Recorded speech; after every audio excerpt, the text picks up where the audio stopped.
আসসালামু আলাইকুম। আমাদের অনেক দিনের ইচ্ছা ছিল যে নিজেরা দই ভরে খাবো। এজন্য আমরা দুধ সংগ্রহ করে নিয়ে এসে সেই দুধ নিজেরা জ্বালিয়ে দই প্রস্তুতির জন্য আমরা সমস্ত প্রস্তুতি নিয়ে ফেলতেছিলাম। প্রথমে দুধ নিয়ে আসছি, এরপরে আমাদের এই যে দই যে রাখার পাত্রগুলা চেক করে নিচ্ছিলাম। এরপরে আমরা সুন্দর করে আমাদের উঠানের মধ্যে এরকম চুলা তৈরি করতেছিলাম। আমি এবং আমার ছোট ভাই সবাই মিলেই আমরা এই আয়োজনটা করেছি। মাশাল্লাহ, আসলে নিজেরা তৈরি করে খাওয়ার ভিতরে অন্যরকম একটা তৃপ্তি থাকে এবং পিওরিটি তো সর্বোচ্চ নিশ্চয়তা থাকেই। আমরা একদম গৃহস্থর বাড়ি থেকে দুধ সংগ্রহ করে নিয়ে আসি এবং নিজেরা উঠানের মধ্যে এরকম চুলা জ্বালিয়ে সেইখানে আমরা প্রস্তুতি নেই দই কীভাবে তৈরি করা যায়।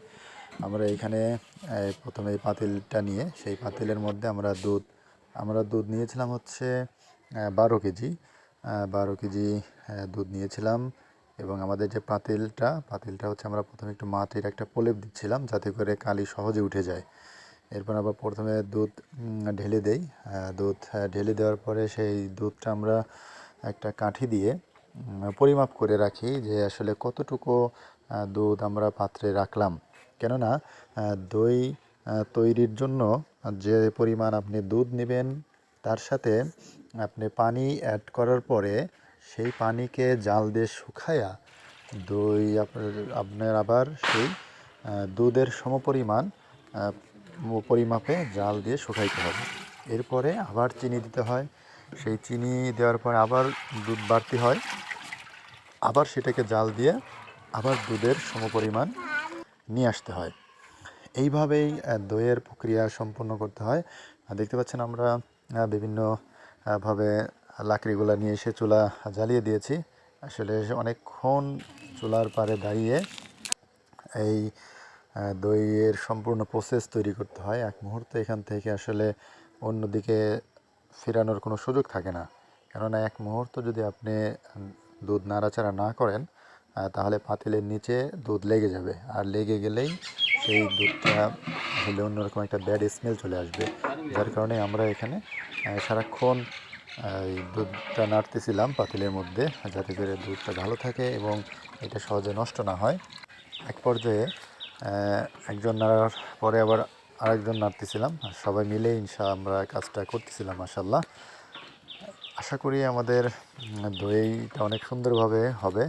আসলে আমরা নিজেরা তেমন একটা পারি না, আমাদের একটা বড় ভাই তার পরামর্শেই আমরা এই দই প্রক্রিয়া সম্পূর্ণ করার চেষ্টা করতেছিলাম এবং তিনি আমাদেরকে বিভিন্নভাবে দিক নির্দেশনা দিচ্ছিলেন যে এইভাবে কাজ করতে হবে। আমরা সেইভাবেই কাজ করার চেষ্টা করতেছিলাম। মাশাআল্লাহ, সব মিলিয়েই আমরা সুন্দরভাবে একদম দইয়ের পরিপূর্ণভাবে প্রক্রিয়া কাজ শেষ করতে পারছিলাম। এতে আমাদের পরিপূর্ণভাবে সময় লেগেছিল প্রায় 2-3 ঘন্টার মতো। সব মিলিয়ে প্রায় 3 ঘন্টার মতো আমাদের সময় লাগছিল। আমরা 2 থেকে 2.5 ঘন্টা জাল দিয়েছিলাম, লাকড়ি দিয়ে জাল দিয়ে চুলার পাড়ে এইরকম 2.5 ঘন্টা জাল দিয়েছিল এবং সেইটাকে একটু ঠান্ডা করার পরে আমরা চুলা থেকে নামিয়ে ঠান্ডা করি। ঠান্ডা করার পরে দইয়ের একটা বেসন দিতে হয়। সেই দইয়ের বেসন হচ্ছে মানে পুরাতন যে কোনো দই, সেইটাকে ফাটিয়ে গলিয়ে দুধের সাথে মিশিয়ে সেই পাত্রে দুধগুলা রাখার পরে উপরে সেই পুরাতন দই মিশানো দুধ মিশ্রিত করে উপরে হালকা করে দিতে হয়। এতে হচ্ছে দই তাড়াতাড়ি জমাট বাঁধে। সেই পুরাতন দই যদি মিশিয়ে না দেওয়া হয় তাহলে দই সহজে জমাট বাঁধে না। এবং আমরা কোনো রকম হাইড্রোস ব্যবহার করিনি, যার কারণেই আমরা কালার আনার জন্য চিনিকে স্মেল করে সেটা দুধের সাথে মিশিয়ে দিয়েছিলাম আমাদের বড় ভাইয়ের পরামর্শে। মাশাআল্লাহ, পরিপূর্ণভাবে দইয়ের যে কালার ওই রকম না হইলেও আমরা একদম কেমিক্যাল মুক্তভাবে সুন্দরভাবে তৈরি করেছি। মাশাআল্লাহ, আশা করি পুরোপুরিভাবে জমে যাবে।